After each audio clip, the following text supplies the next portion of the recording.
এই প্রহরাজ বলি যার নাম করিলে মৈত্যার মানব হরি কল্পমান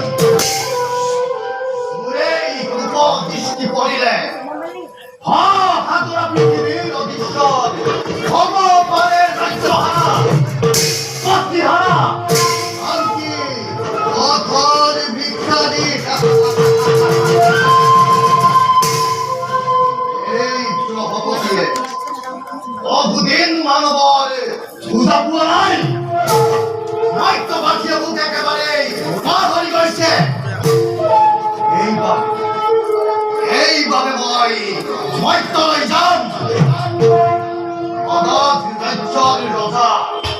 উচ্চ সিংহ আদি করে রাজ্যের ভগন দেবক পূজা দিবন পাবে বাধ্য করাম করে এতে সমগ্র বিশ্বতে পাপর বীজ হিজড়িত করে দুই ভাই ভাতৃর মদত বিবাদন গরিব সৃষ্টি